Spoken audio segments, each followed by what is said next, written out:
Good morning. मैं आपकी bio tutor Reena Sharma. आज का हमारा टॉपिक क्या है? Muscle contraction. ठीक है, आज हम mechanism of the muscle contraction देखेंगे। पहले हम जस्ट थोड़ा सा एक रिवाइज कर लेते हैं कि हमने प्रीवियस वीडियोस में क्या देखा है, प्रीवियस क्लास में हमने क्या क्या पढ़ा। तो हमने प्रीवियस क्लास में actually cross section of the muscles देखा था। तो हमने मसल का जब क्रॉस सेक्शन देखा तो उसमें हमने ये देखा था कि हमें जब मसल का हमने क्रॉस सेक्शन देखा तो उसमें हमें बहुत सारे बंडल्स नज़र आ रहे थे। और वो क्या थे? Muscle bundle. कुछ याद है कि हमने क्रॉस सेक्शन में मसल बंडल देखा। ये जो मसल बंडल थे उसके अंदर भी हमको कुछ ऐसे सिलेंड्रिकल स्ट्रक्चर नज़र आ रहे थे जिनको हमने मसल फाइबर्स कहा था। याद है, हमने इनको मसल बंडल कहा।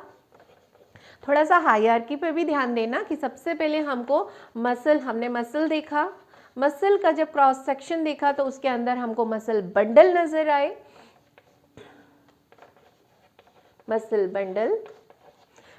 बंडल के अंदर हमको सिलेंड्रिकल मसल फाइबर नजर आए।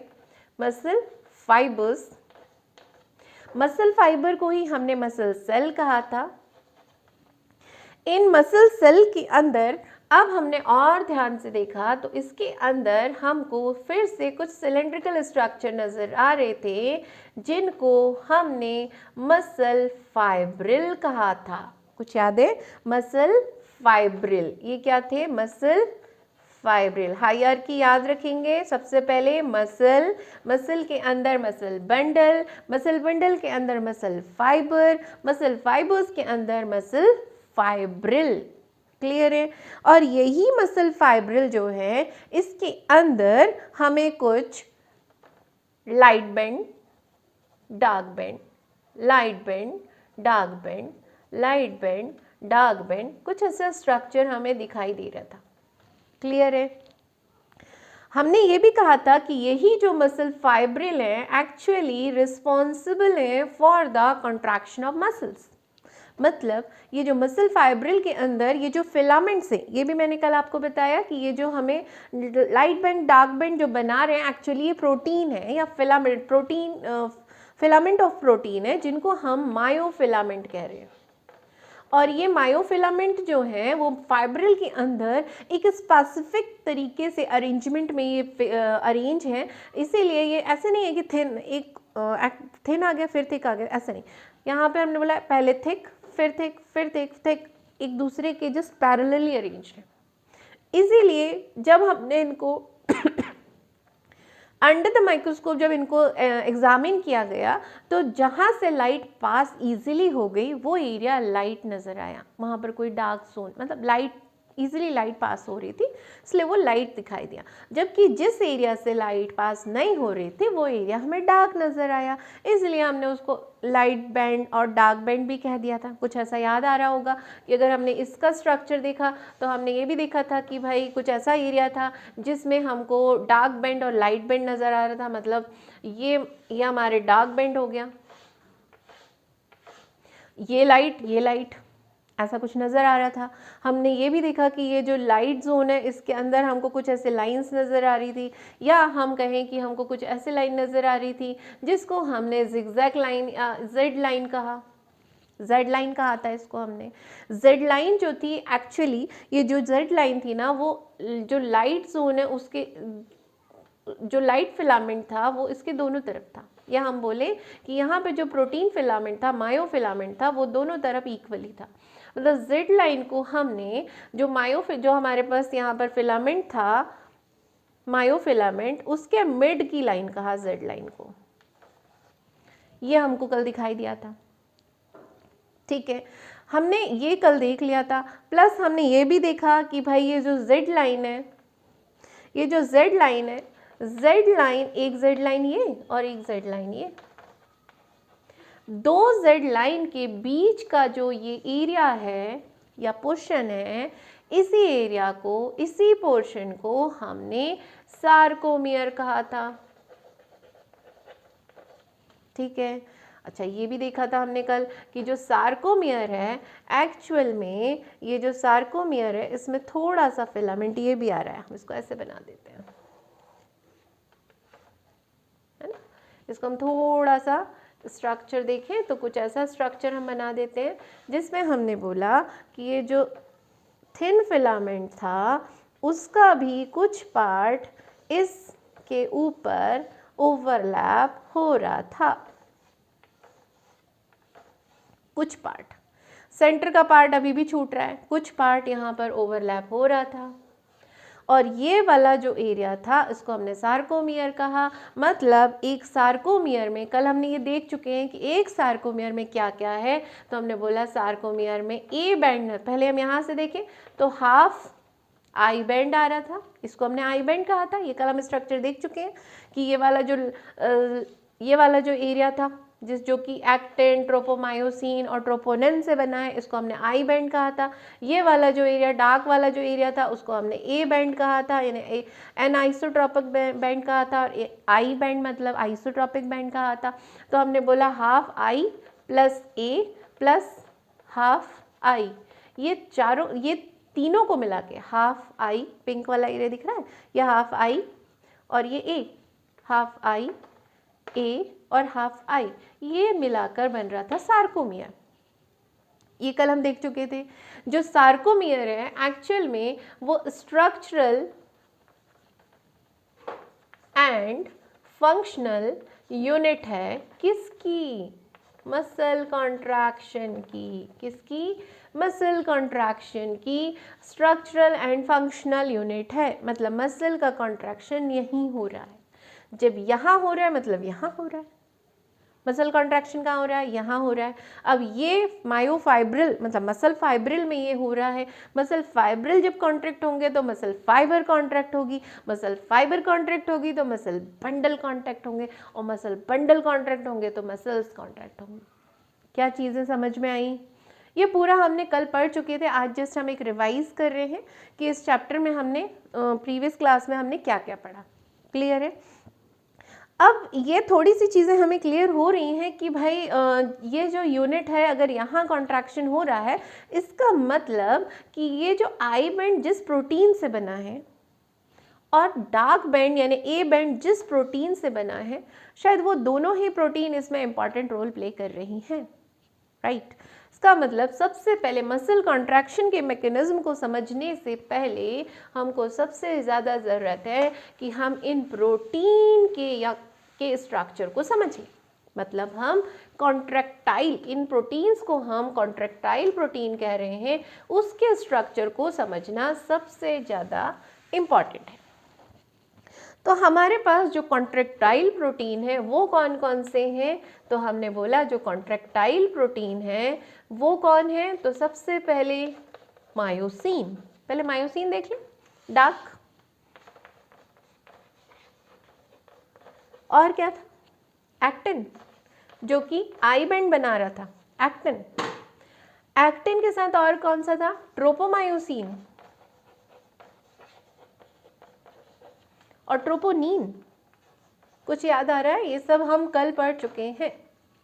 ये तीनों मिलकर आई बैंड बना रहे थे यानी थिन फिलामेंट, और ये जो है वो ए बैंड बना रहा था। क्लियर है?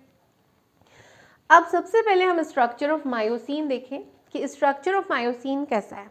तो हमने देखा कि जो मायोसिन है वो मीरोमायोसिन से बना, क्योंकि ये क्या था? पॉलीमर था। ये हम ऑलरेडी पढ़ चुके हैं कि ये पॉलीमर है और ये मोनोमर मीरोमायोसिन से मिलकर बना है, मीरोमायोसिन। क्लियर है? मीरोमायोसिन का पहले स्ट्रक्चर अगर हम देखें तो मीरोमायोसिन जो है वो बाइपोलार होता है। बाइपोलार होता है मतलब कि इसके दोनों तरफ हेड होगा, ऐसे, इसका कोई एंड नहीं है, दोनों तरफ हेड होगा। क्लियर है? तो मीरोमायोसिन का अगर स्ट्रक्चर हम देखें तो कुछ ऐसा स्ट्रक्चर होता है, पर ये तो एक ही है। तो एक और हेड, दोनों एंड, या तो आप इधर हेड बना दीजिए या फिर हम बोले कि इसका जो टेल एरिया है वो इस तरीके से स्ट्रक्चर बना लेता है और इसके दो हेड होते हैं। इसका जो दैट मीन्स कि 2 पार्ट से मिलकर बना हुआ है। अगर हम इसके पार्ट्स को देखें तो ये एक एरिया है जिसको हम टेल कहेंगे। क्लियर? ये तो है ना। और इस एरिया को हम हेड कह देंगे। इसमें दो हेड है। ये टेल जो है इसको हम लाइट मीरोमायोसिन भी कहते हैं, ठीक है। हेड को हम हैवी मीरोमायोसिन भी कहते हैं। क्लियर है? अब ये जो हेड है, इस मीरोमायोसिन के हेड में दो यहाँ पर साइट्स होती हैं, दो साइट्स होती हैं। एक साइट होती है किस चीज के लिए? एक्टिन बाइंडिंग साइट होती है। एक्टिन से ये बाइंड होगा कहां पर? इस साइट पे, दोनों में होगी।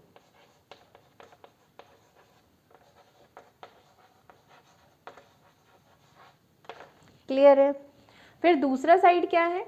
तो दूसरा साइड हमने बोला कि ये जो दूसरा साइड है वो एटीपी बाइंडिंग साइट है। यहां पर आके एटीपी बाइंड होगी। क्लियर है? ATP binding site. क्लियर है? ये मीरोमायोसिन का स्ट्रक्चर है, मतलब ये मोनोमर है। ये क्या है? मोनोमर है। अब जब ये मायोसिन बनाएगा तो इमेजिनेट की कैसा स्ट्रक्चर होगा। अगर मायोसिन यहाँ बन जाएगा तो एक मीरोमायोसिन, फिर ये दो मीरोमायोसिन, फिर ये तीन मीरोमायोसिन, फिर ये चार मीरोमायोसिन, ऐसे करके 300 to 400 मीरोमायोसिन जॉइंट होते जाएंगे और क्या बना लेगा? मायोसिन। मायोसिन का स्ट्रक्चर बन जाएगा। क्या ये बात क्लियर है? इतनी स्ट्रक्चर ऑफ मायोसिन क्लियर है? एक बार देख लीजिए, थोड़ा सा रिवाइज कर लीजिए, फिर हम आते हैं स्ट्रक्चर ऑफ एक्टिन में। क्लियर है?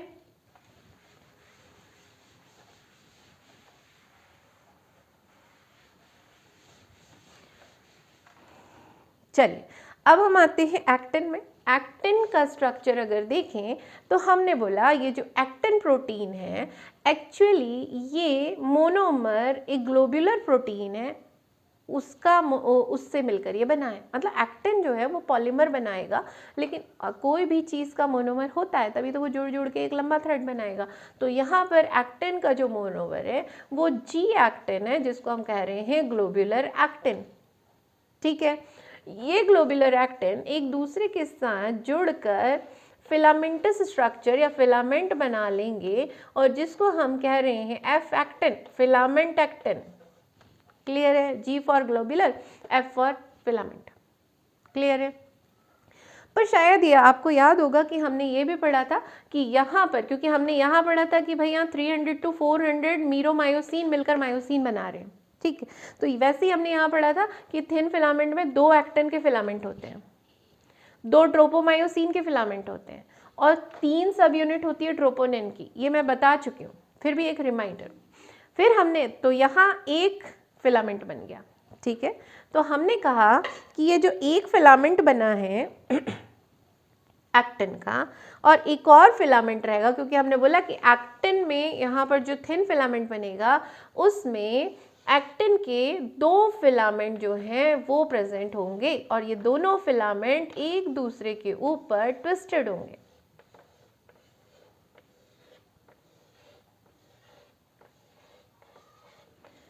ट्विस्टेड होंगे।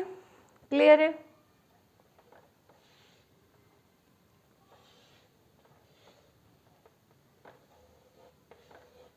कुछ इस तरीके से ये जी प्रोटीन जो है वो एक दूसरे के साथ लिंक होकर एफ प्रोटीन बनाएंगी, वो एफ एक्टिन बनाएंगी और ये एफ एक्टिन जो है वो इस तरीके से एक दूसरे के ऊपर ट्विस्टेड हो जाएंगे, यानी कि हेलिकल फॉर्म करेंगे।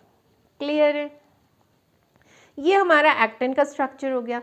पर हमने कहा कि थिन फिलामेंट में या थिन मायोफिलामेंट में और प्रोटीन था, एक और ट्रोपोमायोसिन।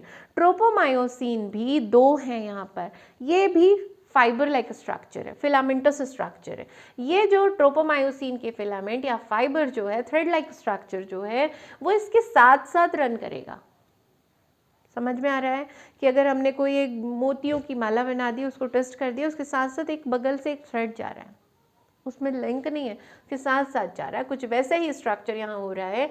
तो हमने कहा कि ये जो ट्रोपोमायोसिन है उसका थ्रेड जो है वो कुछ इस तरीके से रन थ्रू होगा, साथ ही साथ इसके पूरे उसमें ये फैला होगा।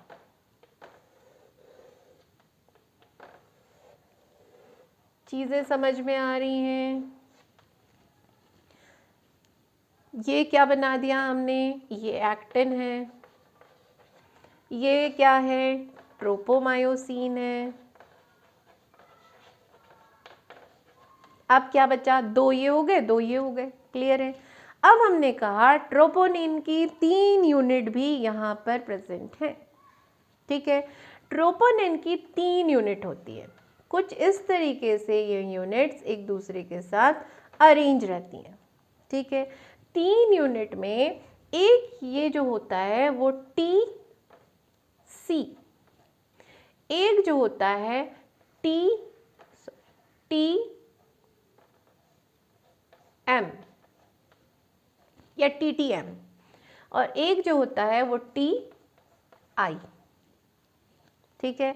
ट्रोपोनिन कैल्शियम, मतलब यहाँ पे कैल्शियम आके यहाँ पर एक साइट होगी जहाँ पर कैल्शियम आके अटैच्ड हो जाएगा, यहाँ पर एक साइट होगी जिससे ये ट्रोपोमायोसिन से अटैच्ड हो जाएगा, ये थ्रेड लाइक जो स्ट्रक्चर है उससे ये अटैच होगा।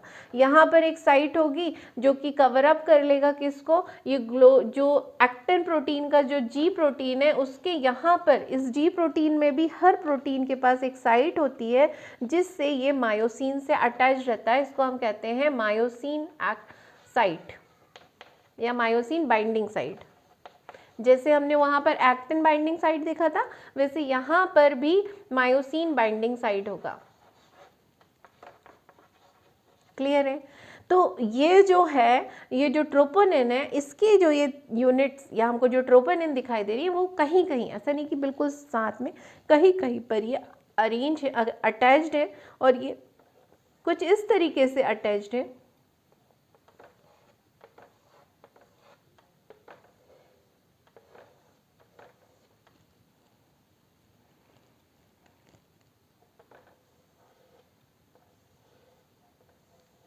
कुछ ऐसे अटैच्ड है, समझ में आ रही है चीज़ें। यहाँ पर ये जो हो गया वो TM हो गया या TTM हो गया, क्योंकि इनने किससे अटैच हो गया, वो ट्रोपोमायोसिन से, ठीक है। ये जो होगा वो TC हो जाएगा, और ये जो है वो TI है, क्योंकि देखो ये वाला स्ट्रक्चर को अगर हम थोड़ा सा जूम करके देखें तो हमने बोला कि यहाँ पर अगर यहाँ पर मायोसिन बाइंडिंग साइड है, अगर ये मायोसिन बाइंडिंग साइड है तो इसको इसने कवर कर दिया, ऐसे ढक दिया है। कैसे, इमेजिन इट कि मान लीजिए कि ये जो है वो ग्लोब्यूलर प्रोटीन है, ठीक है, ये जो है वो ग्लोब्यूलर प्रोटीन है। अब यहाँ पर 3 राउंड स्ट्रक्चर यहाँ पर प्रेजेंट है, जिसमें कि थर्ड वाला जो है ये है मायोसिन बाइंडिंग साइट, तो इसने हाफ इसको कवर कर लिया है, यहाँ पर TC है, ठीक है। अब ये हाफ कवर है, मतलब इनहिबिट कर रहा है उसको, किसको, मायोसिन से बाइंड करने के लिए एक्टिन को ये इनहिबिट कर रहा है, इसीलिए हमने इसको कहा TI। आ रही बात समझ में। एक यहाँ पर यूनिट है, ये जो यूनिट है यहाँ कैल्शियम बाइंड होगी, बात आ रही है समझ में। जैसे ही कैल्शियम यहाँ बाइंड होगा, जैसे ही कैल्शियम यहाँ बाइंड हुआ तो जो इनहिबिट कर रहा था वो थोड़ा सा स्लाइड ओवर हो जाएगा, जैसे ही कैल्शियम बाइंड होगा, बात आ रही है समझ में। जैसे ही कैल्शियम बाइंड होगा तो ये थोड़ा सा स्लाइड होगा, जैसे ही स्लाइड हुआ ये जो बाइंड यहाँ मायोसिन बाइंडिंग साइड है वो एक्सपोज आउट हो जाएगी, और जैसे ही एक्सपोज होगी एक्टिन जो है वो यहाँ आके बाइंड हो जाएगा, या ये एक्टिन से बाइंड हो जाएगी। बात आ रही है समझ में, ओके। तो ये हो गया हमारा structure of actin, tropomyosin and troponin, मतलब थिन फिलामेंट का या थिन मायोफिलामेंट का स्ट्रक्चर। दोनों स्ट्रक्चर क्लियर हैं, गुड। चलिए, स्ट्रक्चर तो हमें बिल्कुल बहुत अच्छे से क्लियर हो चुका है। अब हम देखने वाले हैं mechanism of the muscle contraction. Mechanism of muscle contraction में हम देखेंगे कि कैसे एक्टिन जो फिलामेंट थे, या हम बोलें कि जो थिन फिलामेंट थे, वो स्लाइड ओवर हो रहे हैं थिक फिलामेंट, ठीक है। क्योंकि जो कॉन्ट्रैक्शन का मैकेनिज्म है एक्चुअली बेस्ट, अगर हम देखें तो जो mechanism of the muscle contraction है सबसे अच्छे से एक्सप्लेन किया गया है स्लाइडिंग फिलामेंट थ्योरी के थ्रू।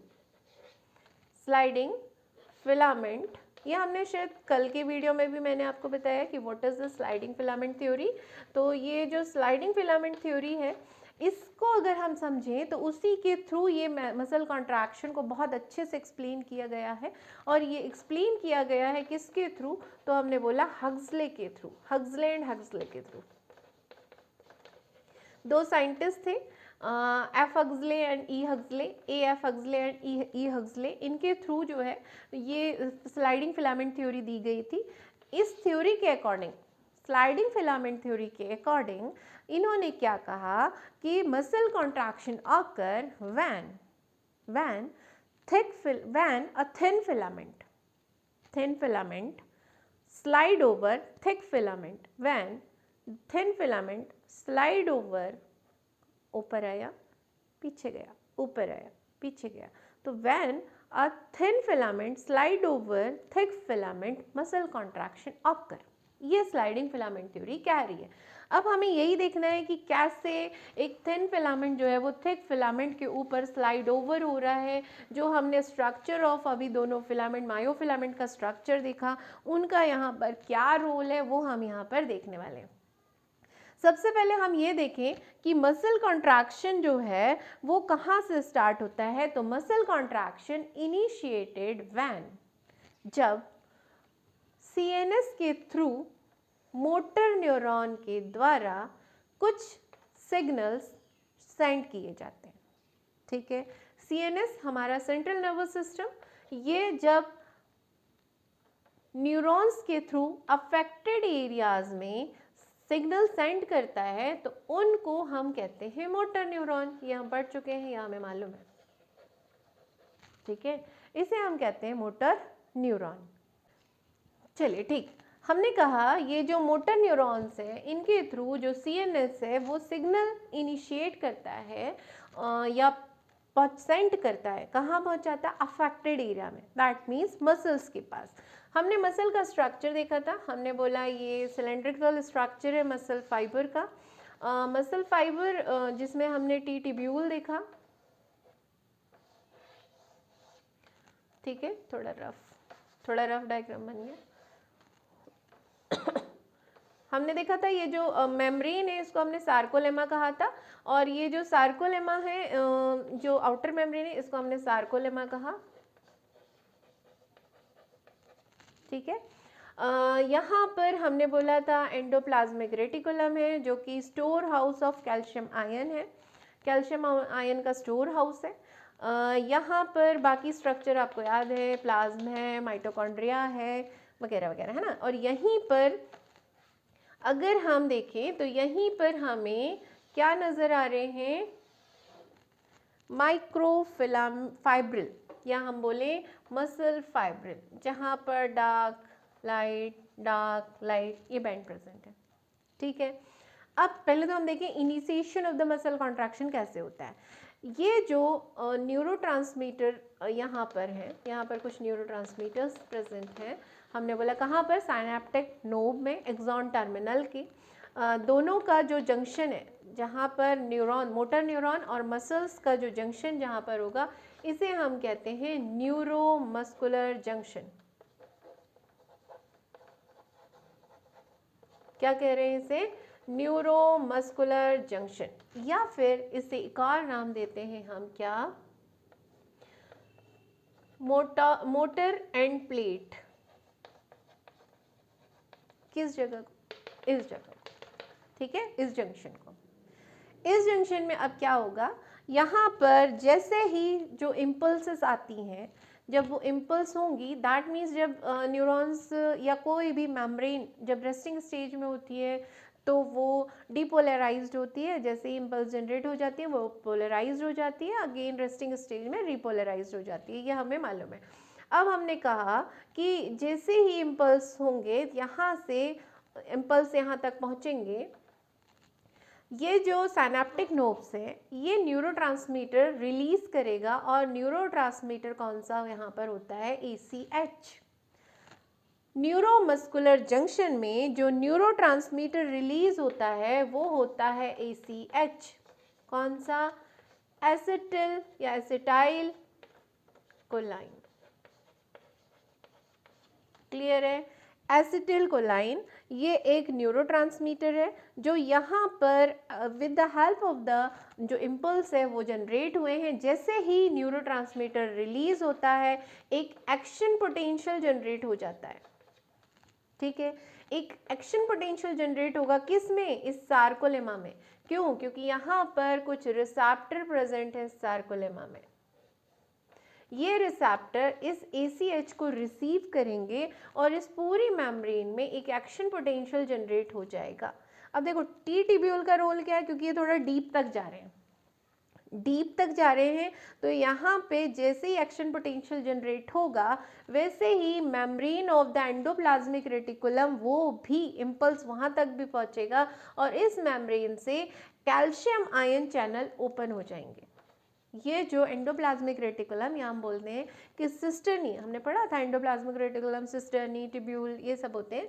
तो जो मेम्ब्रेन ऑफ द ER है उससे कैल्शियम आयन जो है चैनल ओपन हो जाएंगे और ये जो कैल्शियम आयन है अब वो यहाँ पर रिलीज होके कहाँ आ जाएगा, जो एक्टिन प्रोटीन था या हम बोले जो थिन फिलामेंट था, ये जो थिन फिलामेंट है इस थिन फिलामेंट के यहाँ पर जो ट्रोपोनिन है, क्या है ट्रोपोनिन, सब यूनिट हमको याद है, उसमें कैल्शियम जुड़ने वाली जगह थी, हमने देखा था ये सब यूनिट थी, ठीक। यहाँ पर कैल्शियम साइट था जहाँ पे कैल्शियम जुड़ रहा था। तो ये जो कैल्शियम आयन रिलीज हुआ है अब वो यहाँ आकर इससे बाइंड हो जाएगा, ठीक है। अब जब ये यहाँ आकर बाइंड हो जाएगा तो मैंने अभी जस्ट आपको बताया कि जैसे ही कैल्शियम आयन यहाँ आकर बाइंड हो जाएगा ये जो कौन सी थी TI, ये स्लाइड हो जाएगी, स्लाइड ओवर होगी और यहाँ का किसका जी एक्टिन का जो मायोसिन बाइंडिंग साइट है वो एक्सपोज आउट हो जाएगा, ठीक है।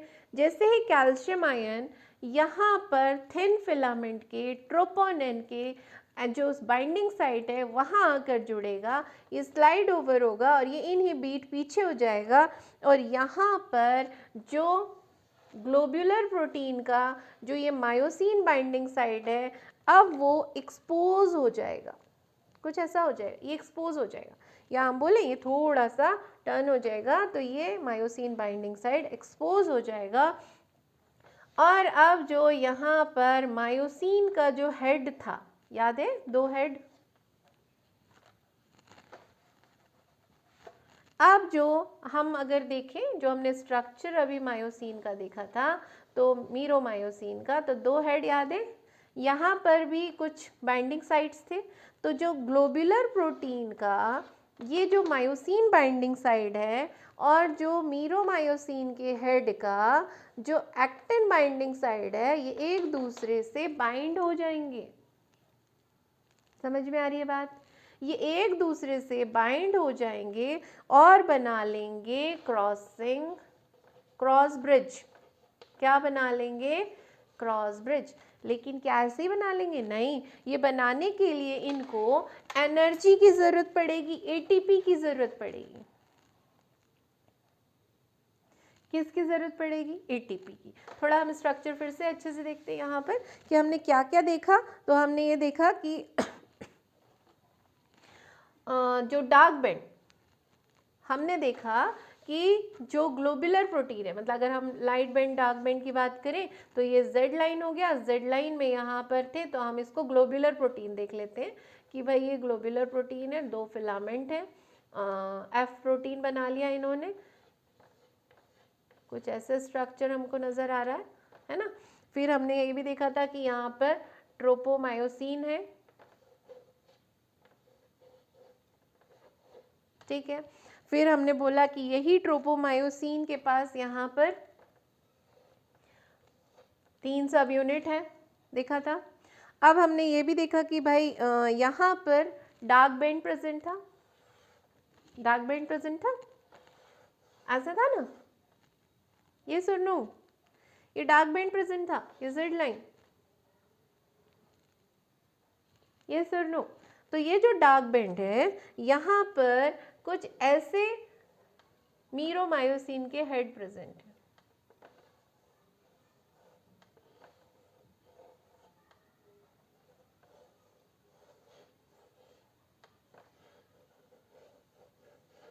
क्योंकि हमने बोला बहुत सारे मीरोमायोसिन थे। कुछ समझ में आ रहा है या फिर सिर के ऊपर से जा रही है चीज़ें? आ रही है ना? तो हमने बोला ये जो कैल्शियम आयन यहाँ रिलीज हुआ है, ये जो कैल्शियम आयन यहाँ रिलीज हुआ है, ये कैल्शियम आयन आएगा और यहाँ आकर बाइंड हो जाएगा। जैसे ही यहाँ आके बाइंड होगा, ये थोड़ा सा स्लाइड ओवर होगा और ये जो यहाँ पर क्या प्रेजेंट है, ये जो यहाँ पर ग्लोब्यूलर प्रोटीन प्रेजेंट है, थोड़ा हम इसको देखिए कैसा और बनाते हैं, थोड़ा लाइट ज़्यादा कर लेते हैं ताकि हमको समझ में आ जाए।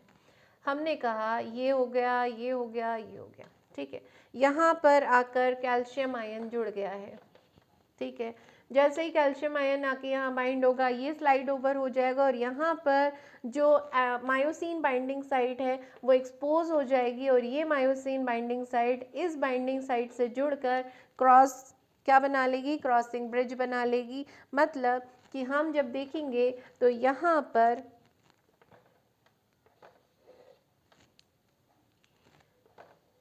ऐसे ये ब्रिज बना लेगी, ठीक है। ये ऐसे ये ब्रिज बना लेगी, मतलब ये इससे बाइंड हो जाएगी, ठीक है। अब कैसे बाइंड होगी, तो आपको याद होगा हमने ये भी पढ़ा था कि ये जो स्ट्रक्चर है इसमें सिर्फ यहाँ पर दो साइट हमने देखा था। एक तो हमने एक्टिन बाइंडिंग साइट देखा था और एक हमने एटीपी बाइंडिंग साइट देखा था। तो जब रेस्टिंग स्टेज होती है तो यहाँ पर एटीपी हमेशा बाइंड रहता है, पर जैसे ही यहाँ का एक्टिन का मायोसिन बाइंडिंग साइट जो है एक्सपोज होगा, वैसे ही ये जो हेड है किसका, मीरोमायोसिन का, वो एटीपेज की तरह एक्ट करने लगेगा, यानी कि एटीपेज एंजाइम की तरह एक्ट करेगा और जो यहाँ पर एटीपी बाइंड थी उसको हाइड्रोलाइज कर देगा। हाइड्रोलाइज कर देगा दैट मीन्स यहाँ पर एक इनऑर्गेनिक जो फॉस्फेट है वो रिलीज आउट हो जाएगा और तब जो एनर्जी रिलीज हो रही है वो एनर्जी ये जो क्रॉस ब्रिज है उसको बनाने में यूज होगी। क्या इतनी बातें क्लियर हैं? कहाँ से आई एनर्जी, तो जो ये हेड था वहाँ एटीपी बाइंड था, एटीपी बाइंडिंग साइड में। जैसे ही जो हमारा एक्टिन फिलामेंट था, यहाँ पर अगर हम एक्टिन फिलामेंट इससे देखें ताकि शायद हो सकता है ज़्यादा अच्छे से समझ में आए। ये ग्लोबुलर प्रोटीन है, ठीक है। हमने बोला कि यहाँ पर ट्रोपोमायोसिन साथ साथ में फिलामेंट चल रहा है, ठीक है। ट्रोपोनिन की यहाँ पर हमने यूनिट देखे, इससे आके कैल्शियम बाइंड हो गया। जब कैल्शियम बाइंड हुआ तो यहाँ का जो इसका जो साइट है वो एक्सपोज आउट हो गया, ठीक है। जो एक्सपोज आउट हो गया तो ये जो है वो इससे बाइंड हो जाएगा। जब ये इससे बाइंड हो जाएगा तो ये एक ब्रिज बना लेगा, ठीक है। और इसको हम कह रहे हैं क्रॉस ब्रिज। ये क्रॉस ब्रिज कब बनेगा, जब जैसे ही यहाँ का बाइंडिंग साइड एक्सपोज आउट होगा, जो मीरोमायोसिन का हेड है वो एटीपेज की तरह एक्ट करने लगेगा और जब एटीपेज की तरह एटीपेज की तरह मतलब एटीपेज एंजाइम की तरह एक्ट करने लगेगा और वो जो यहाँ पर एटीपी बाइंड थी, एटीपी बाइंडिंग साइड में, उसको ब्रेक डाउन कर देगा और उसके कारण क्या होगा, एक इनऑर्गेनिक फॉस्फेट रिलीज होगा और उस समय जो एनर्जी रिलीज आउट हो रही है वही एनर्जी को यूटिलाइज करके यहाँ पर क्रॉस ब्रिज बन जाएगा। इतनी बातें क्लियर हैं? हो सकता है डायग्राम थोड़ा हौच-पौच हो रहा होगा, बाकी कंसेप्ट क्लियर है। देखो बाइपोलर हेड, ऊपर भी हेड है नीचे भी हेड है, क्योंकि यहाँ पर भी तो एक्टिन है, यहाँ पर भी तो थिन फिलामेंट है, तो सारी चीज़ें साथ साथ चल रही। ऊपर हेड, यहाँ ऊपर हेड बाइंड करेगा तो यहाँ पर भी बाइंड करेगा, यहाँ ऊपर हेड बाइंड किया, यहाँ भी बाइंड किया, यहाँ भी बाइंड किया, साथ में सब कुछ चल रहा है एक साथ, ठीक है। तो जब अब क्या हो गया, बाइंड हो गया, क्रॉस ब्रिज बन गया, ठीक है। एटीपी की एनर्जी रिलीज हुई, क्रॉस ब्रिज बन गया। तो यहाँ पर जो एक एटीपी बाइंडिंग साइट थी, यहाँ पर कैसे क्रॉस ब्रिज बना, तो हमने बोला कि यहाँ पर मान लीजिए ग्लोबुलर प्रोटीन है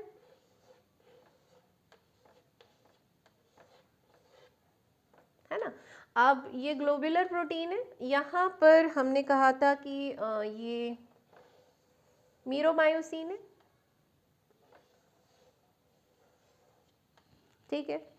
मीरोमायोसिन में यहाँ पर एटीपी था, बाइंड है, रिलैक्सिंग पोजीशन है, ठीक है।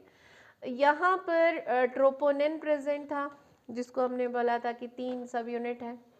यहाँ पर कैल्शियम जैसे ही आके बाइंड हुआ, ये वाला जो साइड था वो एक्सपोज आउट हो गया, ये जो साइड था वो एक्सपोज आउट हो गया।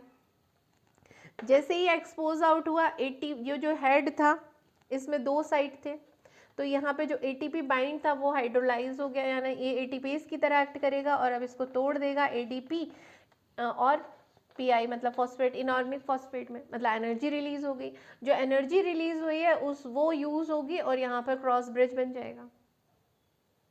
समझ में आ रही है चीज़ें? मतलब कि जो मीरोमायोसिन का हेड है, ये मीरोमायोसिन का हेड है, ये थिन फिलामेंट है, ये एक्टिन है, ठीक है।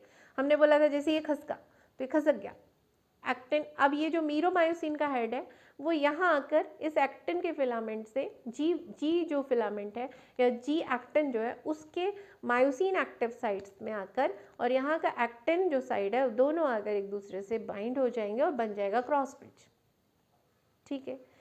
अब क्रॉस ब्रिज बन गया, लेकिन एटीपी वाला जो साइट है, ये जो साइट है, अब वहाँ पर एडीपी है, फिर से ये एटीपी को बाइंड करेगा। जैसे ही एटीपी बाइंड होगा ब्रिज टूट जाएगा। आ रही बात समझ में? जैसे ही एटीपी बाइंड होगी ये ब्रिज टूट जाएगा, लेकिन जब ये ब्रिज टूटेगा ये थोड़ा सा आगे बढ़ेगा। ब्रिज बना था, ठीक है, एटीपी का ब्रेकडाउन हुआ, ब्रिज बन गया। अब एटीपी फिर से जुड़ेगा, ये अब क्रॉस ब्रिज का ब्रेकडाउन होगा, ये फिर खसक गया, आगे खसका, फिर तब तक फिर से एटीपी बन गया, ये जुड़ गया, फिर एटीपी का ब्रेकडाउन हुआ, ये फिर आगे खसक गया, खसक रहा है। ऐसे करके फिलामेंट आगे चलते जाते हैं और इन दिस वे कॉन्ट्रैक्शन होता है। ये जो जेड लाइन यहाँ पर बनाए थे हमने ये जेड लाइन, ये जो जब हेड यहाँ पर जुड़ेगा तो एक प्रकार से ये पुल करता है, एक्टिन फिलामेंट को ये पुल करता है। जब क्रॉस ब्रिज बनता है तो एक्टिन फिलामेंट को ये पुल करेगा और फिर ये आगे से स्लाइड ओवर होते जाता है, अलग अलग एक्टिन फिलामेंट के साथ ये ब्रिज बनाते जाएंगे, क्योंकि बहुत सारे एक्टिन फिलामेंट है। तो इस तरीके से ये कॉन्ट्रैक्शन होता है। क्लियर है? ये जो कॉन्ट्रैक्शन है, ये जो प्रोसेस ऑफ कॉन्ट्रैक्शन है, ये कब तक होगी? जब तक कि कैल्शियम आयन रिलीज होता रहेगा, ठीक है। कैल्शियम आयन जब तक रिलीज होता रहेगा तब तक मसल कॉन्ट्रैक्शन की प्रोसेस होती रहेगी। जैसे ही कैल्शियम आयन रिलीज होना बंद हो जाएगा मसल कॉन्ट्रैक्शन की प्रोसेस जो है वो स्टॉप हो जाएगी। मतलब कि अब रिलैक्स होने, मसल्स जो हैं अब वो रिलैक्स होने लगेंगी। क्लियर है? इतनी चीज़ें क्लियर है। Mechanism of muscle contraction clear हुआ, ठीक है। Mechanism of muscle contraction clear था। हम अब यहाँ पर देख रहे हैं कि जो हमारी structural and functional unit of muscle contraction थी उसमें क्या क्या चेंजेस आ रहे हैं, ठीक है। That is changes occur in sarcomere. किसमें? सार्कोमेयर में during muscle contraction. Muscle contraction जब हो रहा है उस समय सार्कोमेयर में क्या चेंजेस हो रहे हैं, ठीक। क्या क्या चेंजेस हो रहे हैं ये हम नोट डाउन करते चलेंगे, लेकिन पहले हम समझते चलें कि कौन कौन सी चीज़ें हो रही हैं। ओके, यहाँ पर हम 2 स्ट्रक्चर बना रहे हैं। हमने ये जेड लाइन बना लिया, 2 जेड लाइन हम यहाँ पे बना लेते हैं क्योंकि हम 2 सार्कोमेयर बना रहे हैं, ठीक है। हमको मालूम है कि जो जेड लाइन है उसके दोनों तरफ हमारे एक्टिन फिलामेंट या हमारे थिन मायोफिलामेंट प्रेजेंट होते हैं, यानी जेड लाइन जो है वो मिड लाइन है थिन फिलामेंट की। तो ये हमारे थिन फिलामेंट हो गए,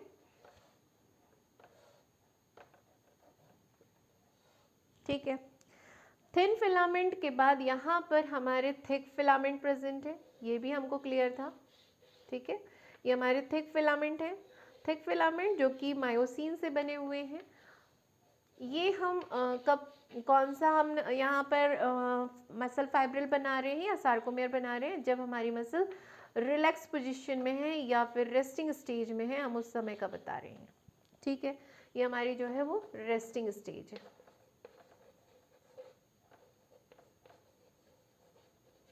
ठीक है, अब हमने कहा कि ये चीज़ें क्लियर हैं आपको कि ये हमारा यहाँ से यहाँ तक ये हमारा आई बैंड था, है ना, ये हमको क्लियर है, ये हमारा आई बैंड है, आई बैंड, कुछ I band, half I band और ए बैंड मिलाकर हमारी सार्कोमियर हो रहा था। ठीक है, जिसको हमने सार्कोमियर हम इसको कह रहे थे, जो हमारी स्ट्रक्चरल एंड फंक्शनल यूनिट है। इसके अलावा ये जो बैंड था इसको हमने डार्क बैंड या ए बैंड कहा था, और ये जो है वो सार्कोमियर है। ठीक है, जो डार्क बैंड था, डार्क बैंड के बीच से एक मिड लाइन गई थी जिसको हमने एम लाइन कहा था, ये आपको रिमाइंड होगा, है ना, एम लाइन। इसके अलावा एक चीज़ और हम देख रहे थे, हम ये देख रहे थे कि ये जो आई यहाँ तक का जो आ रहा है जिसमें हाफ आई बैंड आया है, लेकिन बीच का ये जो सेंटर पोर्शन है किसका, ए बैंड का, ये खाली है, यहाँ कुछ कवर नहीं है, और इस जोन को कह रहे हैं हम एच जोन। क्लियर है, ये रेस्टिंग स्टेज है, इसमें एच जोन क्लियर है, इसमें ए बैंड क्लियर है। अब मसल कॉन्ट्रैक्शन जब होगा तो इस सार्कोमियर में क्या क्या चीज़ें चेंज होंगी ये हम देख रहे हैं। ठीक है, मसल कॉन्ट्रैक्शन हुआ, ये हमारी जेड लाइन आई। अब मसल कॉन्ट्रैक्शन में Z line come closer, Z line पास आएंगी क्योंकि मसल कॉन्ट्रैक्ट हो रही है। एक्टिन फिलामेंट जो हैं वो मायोसिन फिलामेंट के ऊपर स्लाइड ओवर हो रहे हैं, आगे की तरफ बढ़ रहे हैं। जब एक्टिन प्रोटीन मायोसिन प्रोटीन से बाइंड होता है, क्रॉस ब्रिज बनता है, तो उस समय जो मायोसिन है वो एक्टिन को पुल करता है, ये हम पढ़ चुके हैं। तो ये जो एक्टिन फिलामेंट है अब ये आगे की तरफ बढ़ रहा है, तो यहाँ पर क्या हो रहा है, जो जेड लाइन है वो पास आ रही है। ठीक है, तो हमने सबसे पहली चीज क्या देखा, क्या चेंजेस आए, जेड लाइन कम क्लोजर,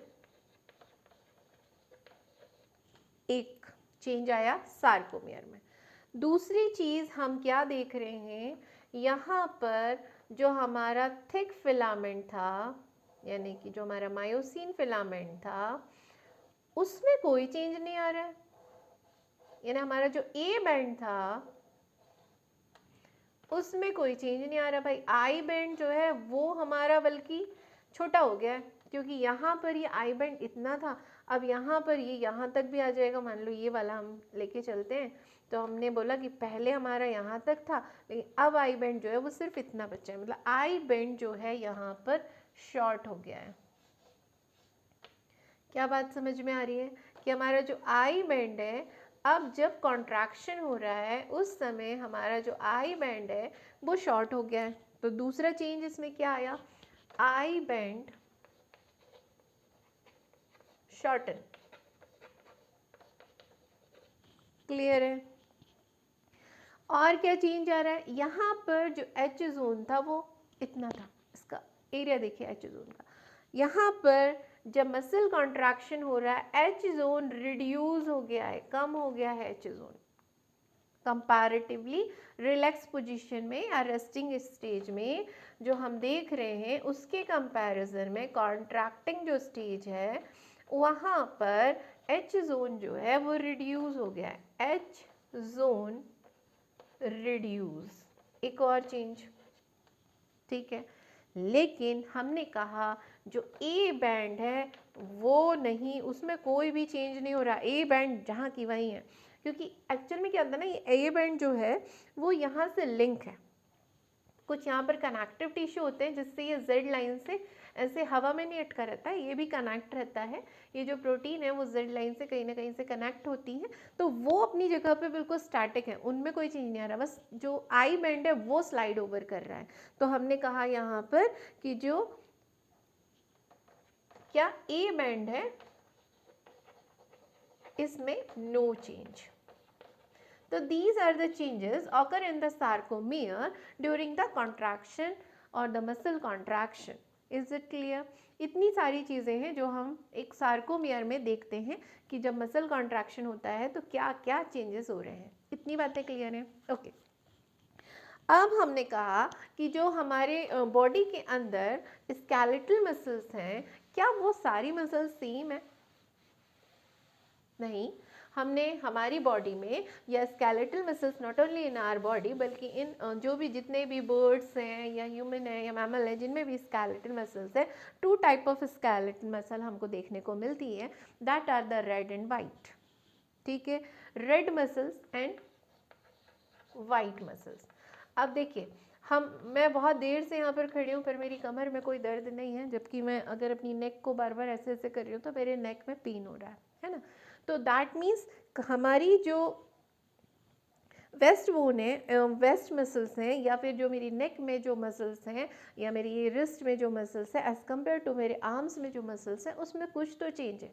क्योंकि मेरे रिस्ट में मैं हाथ बार बार मूव करूँगी, बहुत देर तक लिखेंगे तो मेरी उंगलियों में दर्द होगा, जबकि मेरे आर्म्स में पेन नहीं होगा। मतलब दोनों ही प्लेसेस पे जो मसल्स हैं वो चेंज है। तो उनमें चेंज क्या है, तो हमने बोला कि कुछ मसल्स जो हैं, जैसे मेरे नेक पे जो मसल्स हैं वो वाइट मसल्स हैं, जबकि मेरे वेस्ट में जो मसल्स हैं, मेरी कमर में जो मसल्स प्रेजेंट हैं या मेरे जो आर्म्स में जो मसल्स हैं वो रेड मसल्स। क्लियर है? दोनों मसल्स में क्या अंतर है वो हम देख लेते हैं। तो ये तो क्लियर हो गया कि भैया जो हमारी वाइट मसल्स हैं ये थोड़ी सी जल्दी थक जाएंगी, जबकि रेड मसल्स हैं वो नहीं थकेंगी, है ना। क्यों? क्योंकि जो हमारी रेड मसल्स है ना, इसमें बहुत सारे पिगमेंट्स होते हैं। पहली चीज़ तो हम ये देख लें कौन से पिगमेंट होते हैं, या हमने शायद रेड कलर भी इसी कारण आ रहा है क्योंकि हमने जैसे हीमोग्लोबिन पढ़ा था कि उसमें भी एक पिगमेंट होता है जिसके कारण रेड इन कलर होता है। बिल्कुल वैसे ही रेड मसल में एक ऑक्सीजन बाइंडिंग पिगमेंट होता है, कौन सा? मायोग्लोबिन। ऑक्सीजन बाइंडिंग पिगमेंट है, पिगमेंट कौन सा है? मायोग्लोबिन। वो अबंडेंट होता है, बहुत सारा होता है। किसमें? रेड मसल में। ठीक है, myoglobin is also the protein और ये ऑक्सीजन को बाइंड करता है, और because of presence of abundant of myoglobin red muscles are red in colour. इतनी बात क्लियर है? तो ऑब्वियस है वाइट मसल्स में जो मायोग्लोबिन है वो अबंडेंट नहीं होगा बल्कि लेस इन नंबर, है ना। लेस इन नंबर क्या? मायोग्लोबिन। लिखें हम, myoglobin are less in number.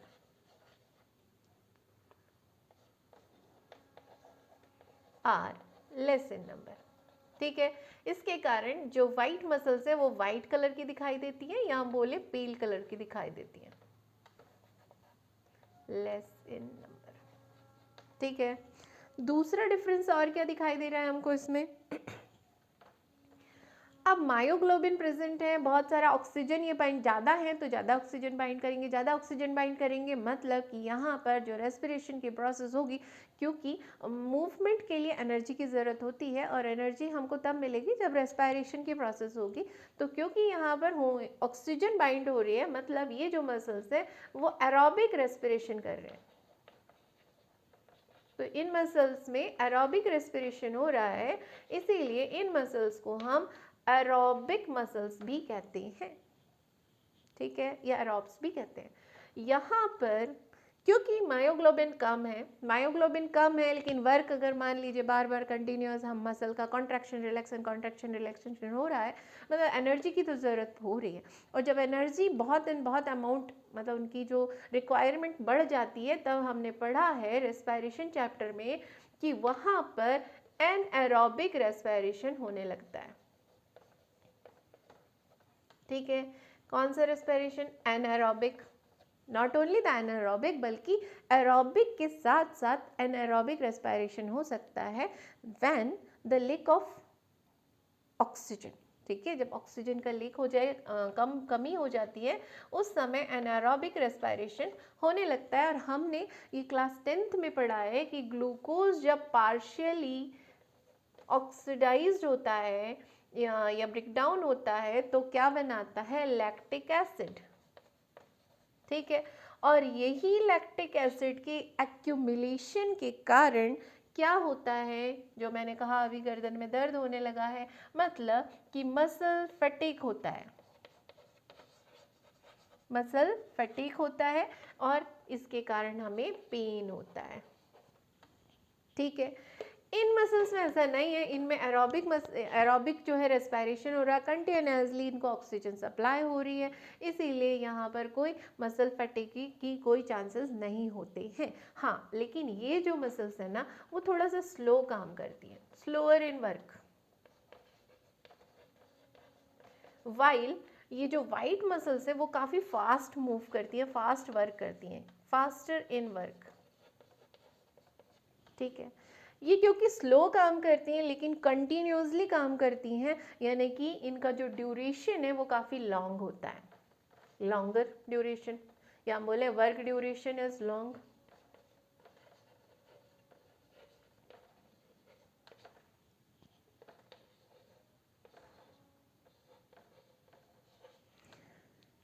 जबकि यहाँ बात करें हम तो यहाँ पर जो वर्क ड्यूरेशन रहेगा वो काफ़ी शॉर्ट होता है, थोड़ी देर में ही मसल्स जो हैं उसमें फटीग आने लगता है और पेन होने लगता है, थक जाती हैं।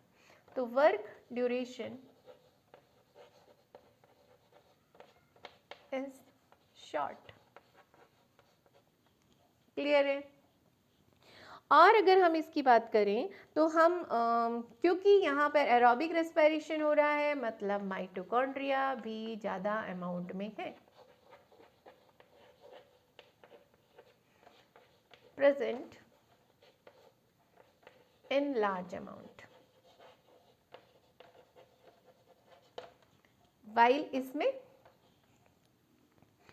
जो माइटोकॉन्ड्रिया है वो लेस होगा।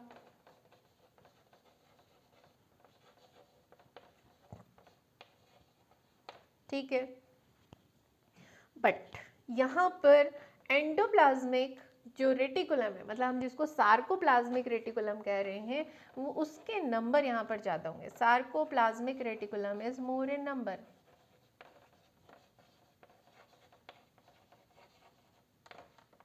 इसलिए ये फास्ट वर्क करती है।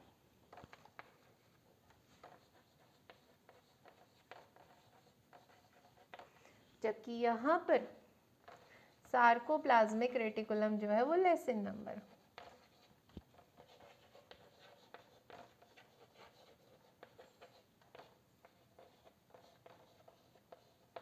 ठीक है, कुछ डिफरेंस है इन मसल्स में। एग्जांपल देखें अगर तो देखो हमने नेक वगैरह तो बता दिया, इसके साथ साथ अगर और एक एग्जांपल देखें तो हमारी जो आई बॉल की मसल्स है, बहुत देर तक अगर आप वर्क करते हैं, टीवी देख रहे हैं, मोबाइल देख रहे हैं, तो हमारी आंखें थक जाती हैं, तो दैट मीन्स जो हमारी आई बॉल मसल्स हैं वो इसका एक बेस्ट एग्जाम्पल है। किसका? वाइट मसल का एग्जाम्पल है। यहाँ पर अगर हम बात करें तो हमने कहा हमारी मसल्स ऑफ लेग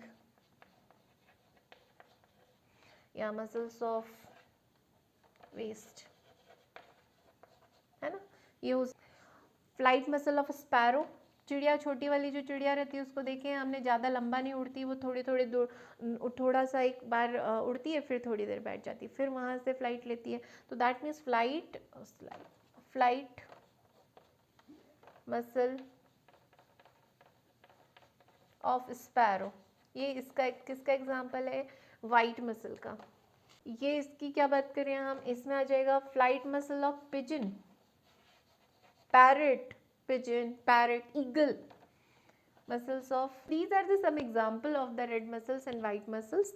ठीक है, हमारी बॉडी में बोथ मसल्स प्रेजेंट है, लेकिन जो रेड मसल्स है वो अबंडेंट अमाउंट में हमारी बॉडी में प्रेजेंट है, while the white muscles are rare in amount. कुछ जगह पर ये प्रेजेंट है जहाँ पर बहुत ईजिली, बहुत फास्ट वर्क करती हैं, लेकिन टाइम इनका ड्यूरेशन जो रहता है वो कम रहता है। तो रेड मसल्स ये हो गई, वाइट मसल्स हो गई। Now the topic is over.